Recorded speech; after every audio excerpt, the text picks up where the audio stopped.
Yo, yo, what up? What up? What's popping? We back. What's going on? We with RKT Appraisals in the building. What's going on? What's going on? What is going on? What's good? What's good? How you So doing? today we talking about, well, Rashida, you gotta tell them the whole spiel, because you know I'm not smart enough to talk about all them big words you was talking about behind the scenes. So you gotta Definitely. So today, what RKT, what we're going to be talking about is pretty much how to take advantage of programs when you're running on hard times. Pretty much keep it simple. What government programs you can take advantage of outside of the obvious. That's what's up. That's what's up. And so, Right. so what are some of these programs that like people can take advantage of? And how do they, like, what does it do, and how do they get a part of it and all that other stuff? Yeah, I mean, just starting. Katie, you want to jump in? You want to start it off? I mean, yeah. Well, just to let them know what the lender hardship program is basically a way where you can make a deal with the lender to help you pay off your debt a lot faster. And how do they do that? They lower they reduce your interest rate, or they delay your payments to help you pay off, to make your payments more efficient and help you pay off your debt a lot quicker. So they are different like lendership programs that are out there that can help you with that. Mariah, you could kind of jump in. Perfect. Yeah, exactly. So exactly what Kadeem said. And it applies to every part of your life. The most common things people think about when they think about government programs is food stamps and WIC and welfare, welfare and things of that nature. So those are those type of programs, but there are also more programs for everything else that's in life. I mean, you come on hard times and you got your light bill. There's actually programs out there with all light companies that they can reduce your bill, or even make a payment plan where they can stretch it out over the course of a year. So if your bill gets backed up to $3,000, instead of getting shut off because you don't know anybody, like, I just don't got the money, it piled up, and now you don't got $3,000 to pay them off, and you dodging calls. If you actually call them, there's a lot of programs where not only will they reduce your bill, sometimes they have programs where they have third-party companies or vendors where they'll straight up pay, 20 to 50% of your bill based off of like a program, things of that nature. So, Right. you know what I mean? It puts you in a situation where you just don't accumulate debt and cause problems. Because what happens most times in that situation, you got a light bill that's out of control. It's $3,000-$4,000. You can't pay it back. Now eventually goes in collection agency, goes on your credit, messes your credit up. But had you called them and asked about, hey, what programs do you offer? Because I'm going through hard times. I just lost my job. I can't afford it for XYZ. How can you help me? They'll then go ahead and tell you, oh, actually, we got this program right here. You might qualify for this. They ask you questions like how many kids you have, who's paying bills in the house, what do you make, did you lose your job? Based off what your situation is, they'll qualify you for something. I mean, to go even further, even as simple with the light company, my light company, they even go as far as to tell you how to save money. They'll actually send somebody out to your house to see if if you're burning too many lights because you don't have LED lights or whatever the case is. If your sockets are not working, it's so many ways you can avoid falling into a hole and falling into debt by taking advantage of the programs. Right. So you know what I mean. The light bill is the same thing. Other things the same thing as well as the is oil or your gas bill. So to heat your house or heat your apartment in the middle of winter, if where you live you pay that bill. A lot of times people just don't pay it because a lot of people know that if during the wintertime you might not have to, they won't cut off the heat off on you in the wintertime because you have kids and things like that. So people think, all right, well, they're not gonna cut it off, so at least I'll just leave it alone.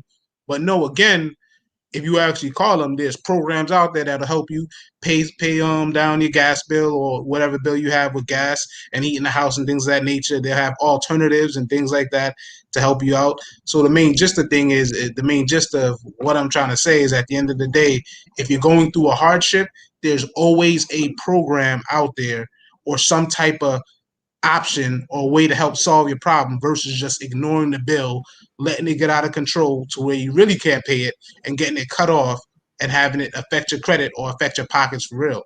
I mean, that goes with light bill, gas bill, your car loan. If you have your car loan, if you run into hard times, they typically give you 1 to 2 times where it'll take 2 payments maybe and roll it on the back end of the loan. What does that mean?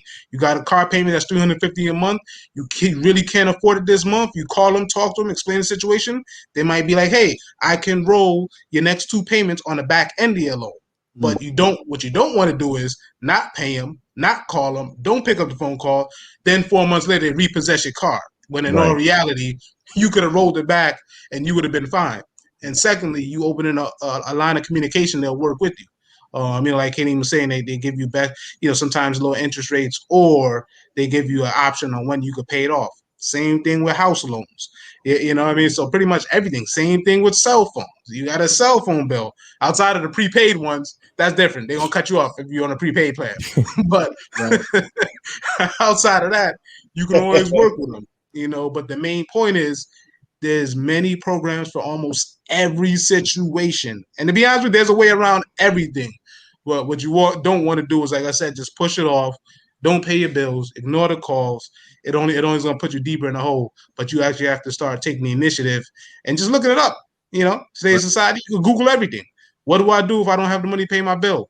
What do I do if I don't have the money to pay my light bill? They'll tell you. So the whole point is really just being aware and thinking about, hey, let me actually figure this thing out instead of running away from it. So, and I think that I mean, cut you off, but I just think that's most people's problems is that they're in fear, they're in fear of the consequences if they don't make the payment, And I think that's super important for them to kind of like get over that hurdle. And the only way to get over it is to run through it, face it, just like Rashidi said, call them, send them an email, just so you're in constant communication with the lender, because before the machine, it's still the human. So then, even though it's a business, they'll still have some type of, I wouldn't say they'd be sympathetic, but they'll give you a little leeway on your situation. For one, they know it's hard times, but if you ignore it, then it's like, now you're just like trying to hide behind, a wall. And now they're really not gonna have any pity on you. And now they're really gonna do what they need to do. So at that point, just stay in constant communication with the lender so they can help you with your process a lot faster.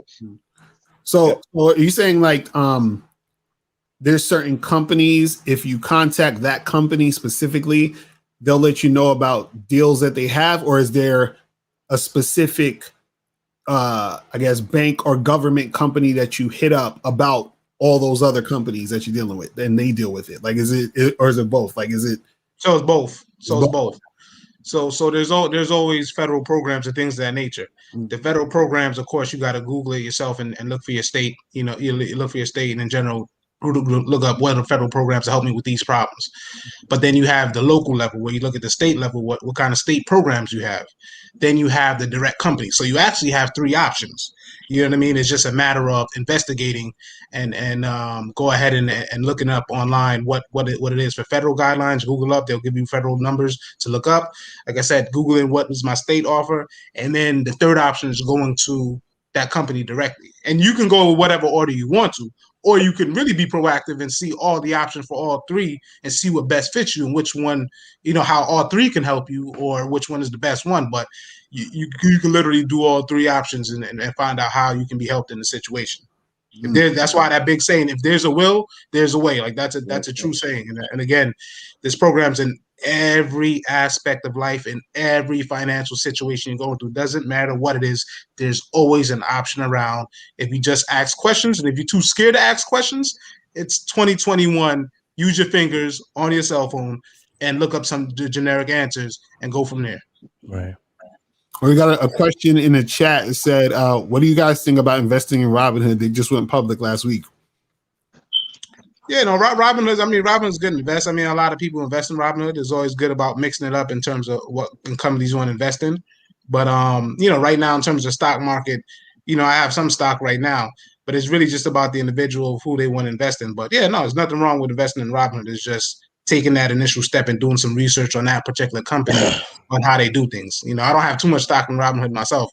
I mean, I think Mr. Cunningham, I think you do.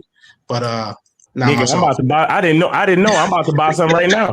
I'm about to buy some right fucking now, like right now, because I didn't know that. I didn't know they went public. I didn't know. And I probably that's something I probably should have known. Just should have known. But appreciate the the dude in the chat, man. Yeah, I mean, I would say go for it.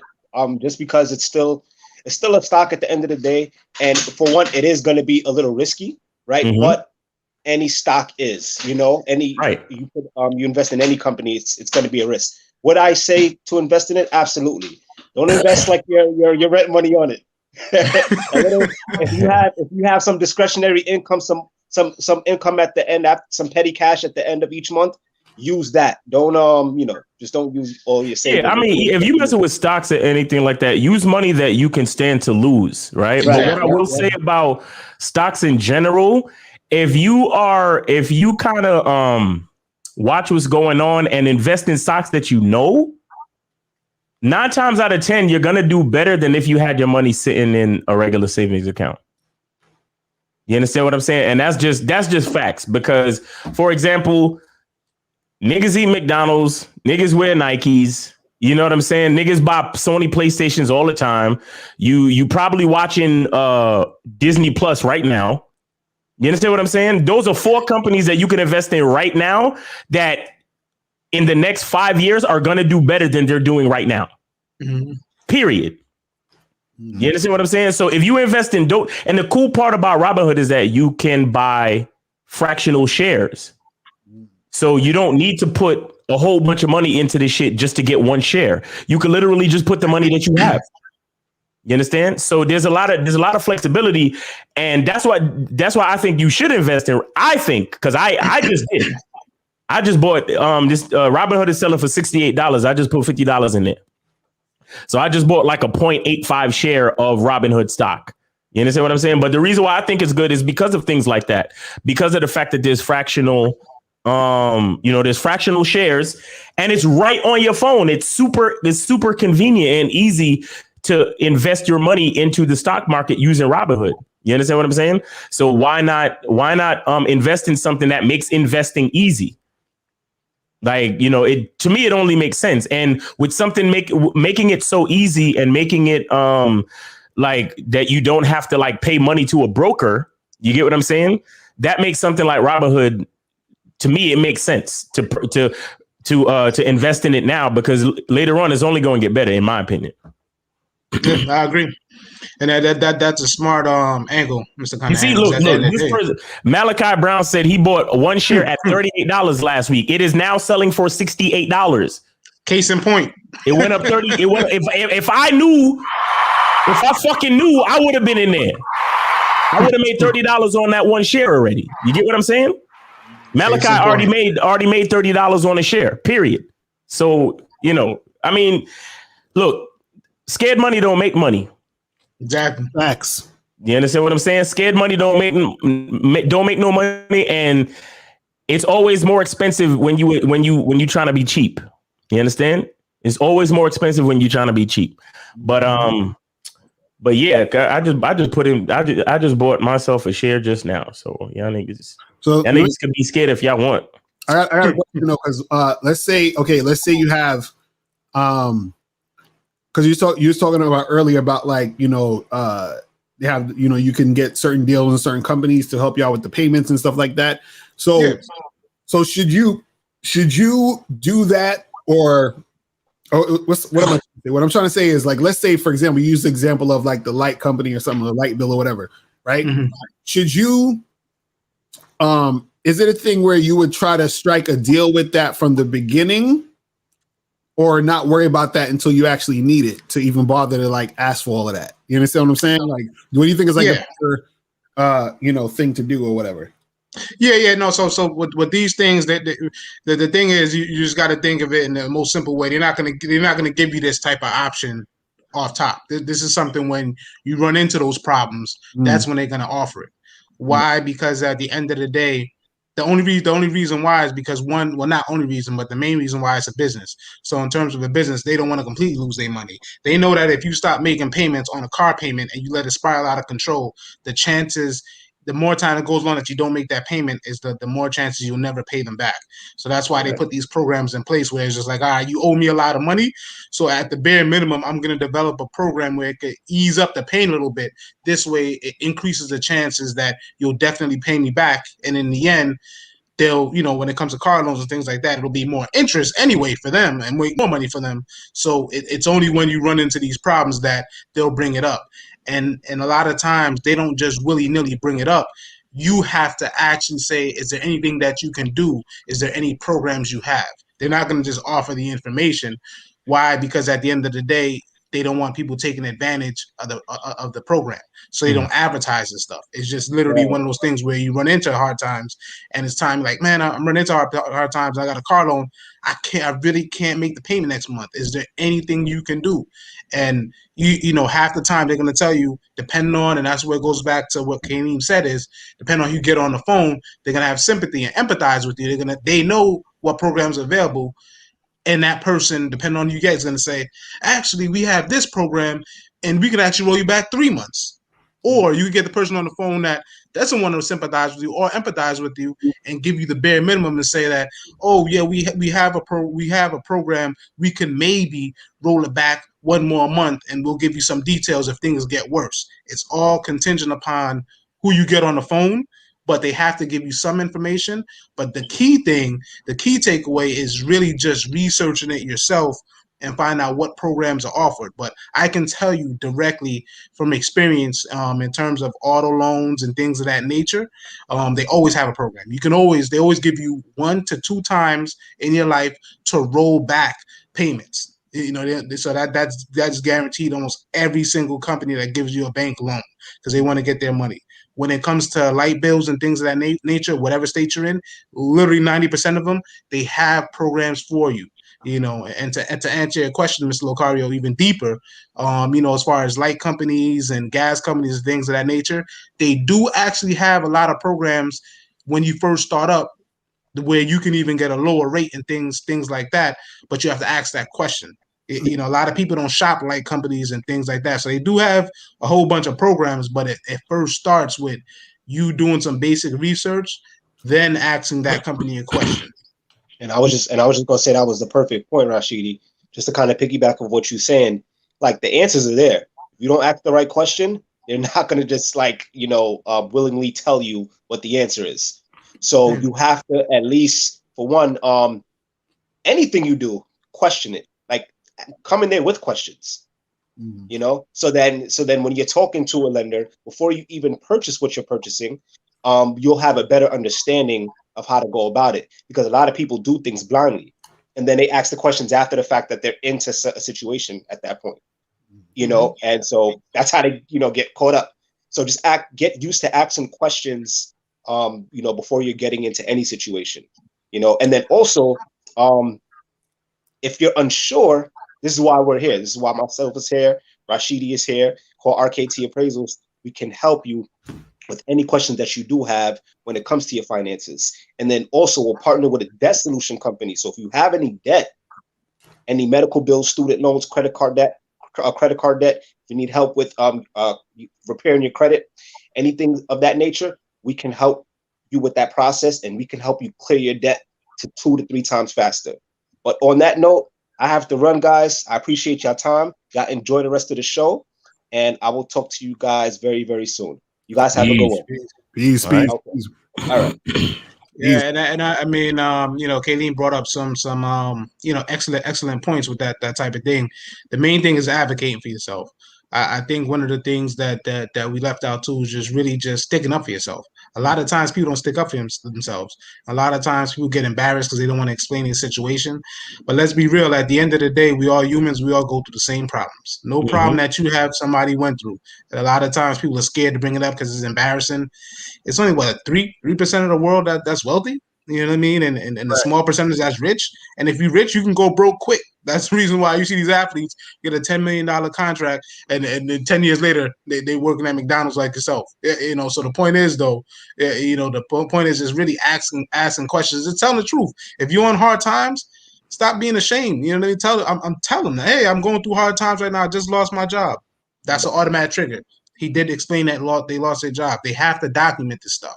Right. So when they document this stuff, it shows that you made the effort to call in and tell them what's going on. Because the first thing they say when they deny you, they take your car and repossess your car, or they shut off your lights, they're going to say, you didn't talk to us. You didn't tell us anything. But if you truly spoke to them and explained all that type of stuff, they have a responsibility in terms of ethics in their business to at least try to do something. Now, of course, it depends who you get, how much they're going to do, but they're going to at least do something. And all you need is that little spark to know, like, all you need to know is that little spark to know that you can be helped. Because all it takes is that one little thing, like, well, we can do this. Then you're like, oh, I didn't even know you could do that. And then that's when you realize, like, oh, okay, there are ways to help me out in these situations. And it automatically prompts you to ask more questions to help out. Because now that you know there's something out there, before you didn't realize it was anything. Now that there's something, you're going to continue asking about that something, which will probably open up the door to another thing. Oh, actually, we got this program that'll work for you. Oh, you said you lost your job and you have a few kids? Oh, we got this program right now. Actually, call this number and X, Y. So that's why I say the main thing is just really, advocating for yourself, sticking up for yourself is a real thing. Right. So basically, you gotta open your mouth and say something so Exactly. that they know what's going on. Because they're not going to take their time to like be like, hey, just in case you go through hard times, we got this, and that. So they're not going to bother to do none of that because you got to kind of say to them first, like, yo, I might need some assistance, or this is going to go down, or this is going down right now. So what are some programs or something, or, payment things that I could pay this shit back? So it's basically saying you got to speak up. You know what I'm saying? Exactly. Right. Exactly. That's what's up. Exactly. The truth is a lot of things are negotiable. Like almost everything is negotiable, but a lot of times we just don't take advantage. Because, like, for example, even with things that you are delinquent in, like say you've been a customer with a company, like say your cell phone, you've been with T-Mobile or whoever for a really long time, and you pay your bill on time and so on and so forth. There are times where you could just call them up and be like, hey, is there any I've been thinking about going to another wireless provider. Is there any incentive for me to stay? You know what I'm saying? I've been a customer with y'all for this many years and so on and so forth. I was wondering if you had any discounts, or I was wondering if you had any, extra incentives, maybe a free extra line or a free cell phone, or, you know what I'm saying? Like I was able to get a free fucking iPad last time I spoke with Sprint over the phone. You see what I'm saying? So they gave me they added like, I think they added like $9 to my bill, but I had a whole fucking iPad to go with the phone that I was getting. You see what I'm saying? So it's like a lot of different things and incentives and benefits that you can get from just communicating with these companies. Even like I said, even if you're not like delinquent or fucked up. Like, for example, I know some chicks who that's all they do. Like every 3 months they get on the phone with whoever they service provider is, and either they switch companies or they stay with the same company, but they kind of force their hand to give them a discount or give them added benefit for being with the company. You understand what I'm saying? And that's just a part of being a savvy consumer. You get what I'm saying? Like being able to use the fact that you've been a decent customer or client for a long time. Because here's the thing. A lot of times they do these promotions to bring new customers in. You understand? And you're already grandfathered in. You're already paying your bill. You have absolutely no reason to call them. And the truth is that a lot of these new discounts and programs and incentives and savings and, different types of offers that they have, they actually apply to you too. Right. Mm-hmm. Mm. Like Rashidi said, they're not going to call you and tell you about it. You see what I'm saying? You have to call them and inquire and say, hey, what's good? Like I've been, paying my bill consistently for the last 36 months. And I'm seeing all of these new, instant savings. I'm seeing all of these offers. I'm seeing all of these programs y'all giving to new customers. What about me? You know what I'm saying? Because y'all been getting your money from me for mad long now. You know what I'm saying? So if you just call them, there's a lot of different benefits that you can get from that if you're willing to take the time to actually, be a savvy consumer and to figure out what benefits that they have in store. No, I agree wholeheartedly, Miles. I mean that's something where honestly I live by that model. The thing I do, honestly, I call everybody's bluff. Right. You know, like bluffing is key in life. I know a lot of times people don't want to do it. It's risky business. You're scared, but I truly call everyone's bluff in every aspect of life, especially when it comes to finances and buying things. Mm. Just try it out, just for playing around. Just playing around. Just if you're gonna go buy a car at a dealership, everything's perfect. They claim they gave you the best rate. I promise you, you get up out that seat. You know what? I want to think about it. I want to potentially see if I get a better deal somewhere. I really like this deal. Start to walk towards a door. I promise you, they're gonna turn around and give you something. Like, you know what I mean? It's so many ways you can call a bluff with everybody. Just like what Miles brought up with the cell phone. To go even deeper, you know, if you actually cancel your service, go to somebody else. There's a hotline. As soon as you cancel that service, when you call in to port your number, somebody, oh wait. Now all of a sudden they give you the world's best deal. That's why I tell you, calling bluffs with everything you have is good to do, because any money you pay someone, you know what I mean, they want to keep you. Right. Even if you only pay them a little bit of money, that's their little bit of money. Mhm. You know what I mean? So from cell phones to cars, any type of loan, anything at all. And so that's a great point that you actually you bring up, Miles, you know, in terms of calling a bluff and acting and telling people you're about to leave, because those deals that they say for new customers, the first thing they're going to tell you is that, oh, those are for new customers. So then the first thing that happens then, most people shut down at that point. Okay, it's for new customers. But then you say, hold on, if you actually rebuttal back, like, wait on. So just because they're a new customer, they got a better deal than me? What are you trying to say for me that I've been a customer for all these years? That's what you're trying to say? Promise you. Oh, no. That's not what I'm trying to say. Let me speak to the manager. Okay, now I can do this for you.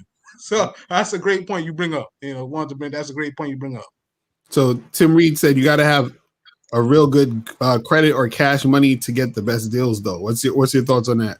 I love that one. So Tim, that's half true. That's half the truth. So what it is that when you have good credit and you have cash money, you have more negotiating power.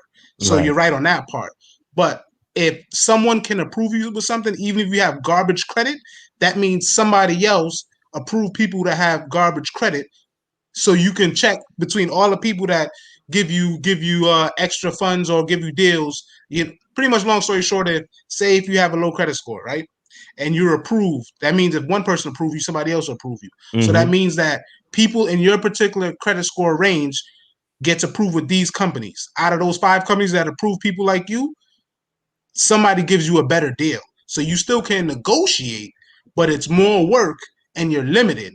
But if, like you said, if you have really good credit and cash money, you have all the options to negotiate with everybody. So everybody has to give you the best of the best. But the the part that you're wrong on is that if you're approved for somebody, that means somebody else is going to approve you. Not just one person is going to be the one to approve you. They make it seem that way, like, oh man, I don't got good credit. I only got approved for this one car place. I just have to go with them because they're the only ones. Nah, that's false. Somebody else will do it. You just gotta do the legwork and look for who else will approve you, and then you could negotiate with both them people. Right. Now that's some real shit. So like for the people who are like bad with money, you know what I'm saying, and you know they're just like terrible with like saving money or like keeping money, you know, and all that other stuff, right?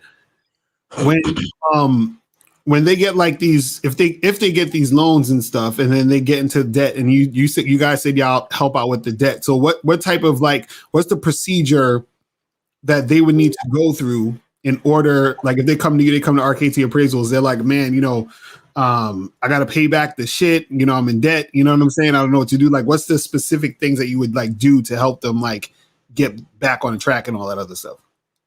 The first thing is really just checking where their mentals at, to be honest with you. That's a key component that we do, because at the end of the day, just because you want to do something, if mentally you're not understanding that you have to actually take the initiative and change how you think, we're all wasting our time. You know, after I establish that you're not mentally where you need to be and you still want to progress, I'll give you the temporary fix because I'm not going to not take your money. I'm just going to put you in the best situation possible based off your mental state. Right. But the main thing is at the end of the day is just really assessing what are you trying to do in terms of if you're saving, if you're bad at saving money, just getting you to start thinking about, hey, you need to plan better. You need to, put the emotions aside. But outside of that mental or that psychology part, we actually look at your finances, tell you actually real questions of like, what are your normal bills and things like that? What do you pay a month for this? And just really look at the actual physical picture of what you're actually paying out on a daily basis, what you have to pay. Then after that, say this is what you have to do going forward based on you have this bill and this bill and this bill and this bill. So we look at your detailed situation and then say, realistically, this is what you have to do. Realistically, this is what you need to do.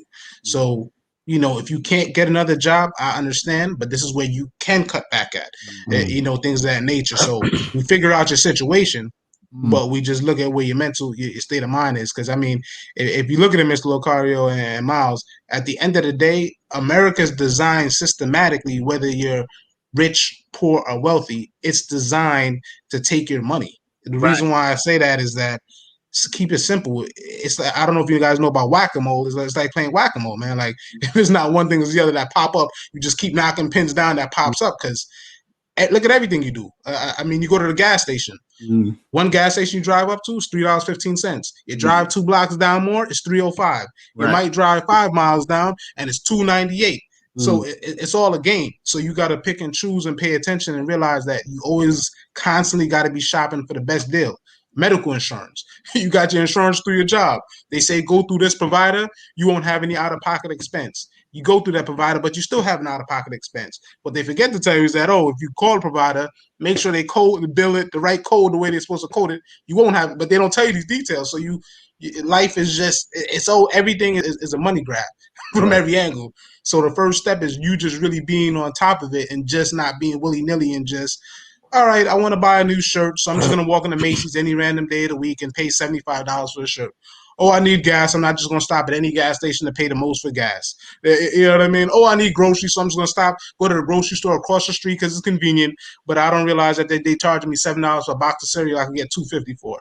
Right. It's just being aware and saying, like, I'm always trying to get the best deal. And then also being realistic with your time, because let's be honest, we don't got time to negotiate every single little thing all the time. But if you pick and choose what you negotiate, what's important to you, you're at least doing some things to help absorb the cost on certain things. So if that makes sense. Homer Bryant in the chat says, "Hi, Pan, don't have a checking account for my spending and bills. Is it better to get myself a safe and save and stack money?" What's your Nah, nigga, put it in Robinhood. Yeah, for real. I mean, nah. Let's be honest. Like Miles said earlier on, it's one of those things where scared money don't make any money, and unfortunately, putting it in, although it's old school and that used to work, putting it away in the safe, Homer, that doesn't work anymore. The reason being is multiple reasons. You put it in the safe, it's old money is sitting, it's literally not gaining any value. Whereas if you put it in a savings account, you're not going to randomly get taxed as far as taxes for money sitting in your savings account. And at least even at that 0.0001 interest, you're getting something. But sitting in your safe, you're not getting anything. You know what I mean? The second part about what the safe is that if you use that concept and you're stacking money and leaving it in a safe, at some point, if you don't spend that money the right way, it's going to hit you back in taxes. Because if you stack $25,000 and you go slap money on a car, or you trying to buy a house, they're gonna be like, where'd you get that money for? Now you can't verify that money. So not only can you put yourself in a bind where you can't buy certain things, but then now you have the government potentially asking you real questions. Because now you got that money. Hold on. So you trying to tell me if I save $25,000 in a safe and then I go buy a car, they're gonna be like, where you get this money from? And I got that has to be taxed? Yes, that's a red flag. You can't make $40,000 a year and go pay for a $25,000 car and then think when it comes time. I saved up for like 5 years and shit, and I just got them in a safe, and then that's like my own money, and I pay my taxes every year. So they still gotta figure out where that $25,000 came from. Correct. So this is, to break it down for you, this is really money. This is what they call money laundering and things of that nature. So Easy. The only way is if you go to like a special dealer where you could buy the car cash, Right. Correct. and he don't care. But Exactly. but that's still hard to find because he got a report on his paperwork too that he sold the car. Exactly. Yo, that's crazy. So you know, And don't get me wrong, I'm not saying that's going to happen in every single situation. Mm. But the problem is that if it's because the IRS doesn't have time to check every single dollar, so you got to hit a certain threshold. So if you're talking $3,000, $4,000, $5,000, yeah, they're not going to notice that. Right. But once you start getting above that 10K range in large purchases, they will notice that because now something's off. Like They're like, they're gonna look at this person and be like, "Hey, you make $40,000 a year, they're like, would but you yet still you could pay. You put $25,000 down. Wait, what? Like that don't make sense." just be Like like, case in point, the PPP loans right now that's going on right now. The PPP loans is real. money? What if his hoes give him the money? You know what I'm saying? Be like, I got hoes in this area. Somebody got to vouch for that, or you paying the government back. IRS don't play with their money. I mean, if you look at it, I don't know if you fellas been hearing about the PPP loan things. Right. People going to jail for the PPP loans. You know what I mean? Like, it's a real thing. I mean, like I said, if you stay below a certain threshold, you'll fly under the radar. Right. But once you get greedy or it gets unreasonable, unrealistic, questions is coming. Questions is coming. You know what I mean? If you're an independent business and you make $30,000 a year, but you make $100,000, and they you might run into some problems at some point. Like, you know what I mean? Like, That's crazy. Homer to answer his question, safes are not for money.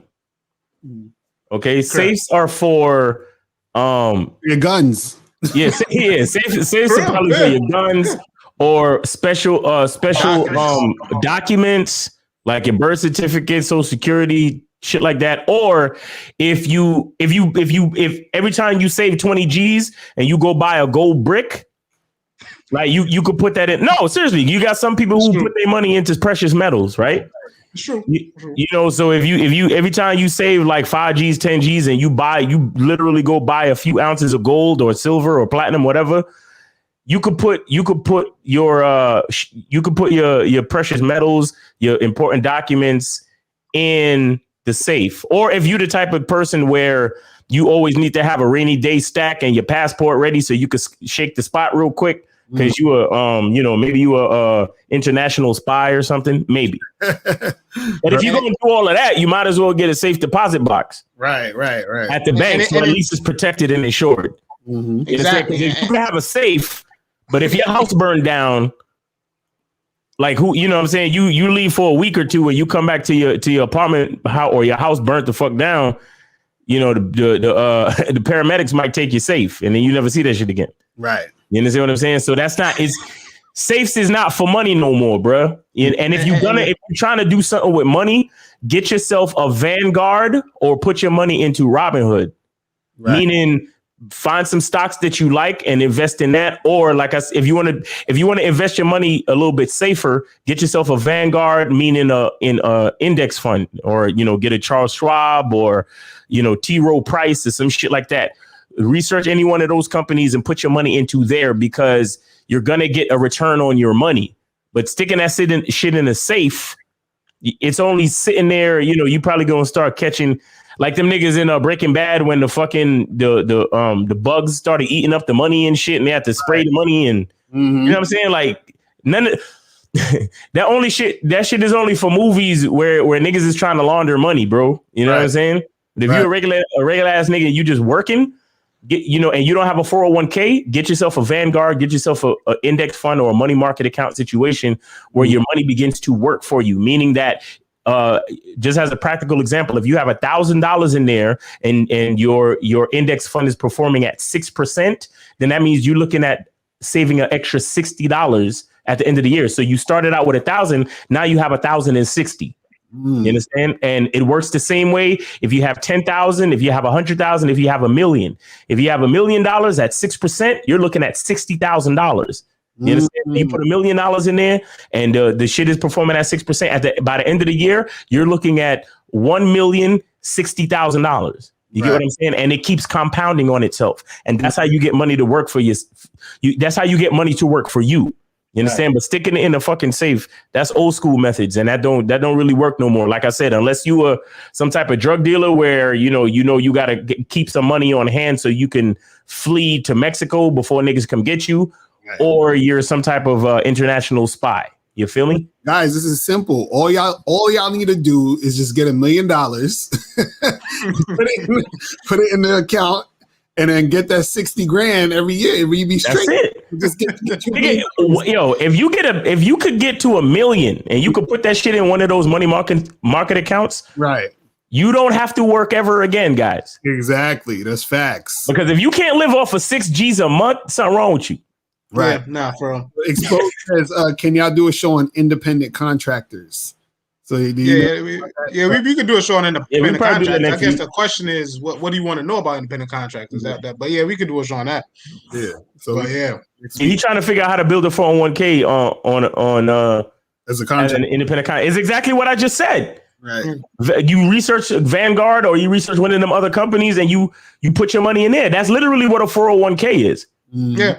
But it's when I say Vanguard, it's just an independent 401k, because 401ks is when you are working for somebody. Right. But if you go to Vanguard, it's literally the same thing, or any other type of financial institution that does money market accounts. It's the same exact thing as a 401k. 401k is just a code for money market account that is under the company you work for. Yeah, it's just a fancy way of saying your job doing the work for you. That's all. Exactly. Mm-hmm. It's a fancy way of saying that your job is doing the work for you. Period. Right. All right, so any last words you want to say, Rashidi, before we head up out of here? Let people know how to get in contact with you. I mean, the last word is contact RKT Appraisals for all your financial needs or just advice in general when it comes to finances. We'll work with you. And just speak up for yourself. You know what I mean? Just speak up for yourself. That's the main message for today. All right. So, guys, make sure that you guys go to rktappraisals.com. Hit up Kaleem, hit up Rashidi. You know what I'm saying? So I could get y'all shit cracking. All right. So, yeah, that's pretty much it, guys. We out of here. Appreciate everybody in the chat, man. With all your questions. You feel what I'm saying? Shout out to April in the chat, putting the contact information on there. And yeah, we'll see you guys later. Remember, the truth is inside you. We out. Peace.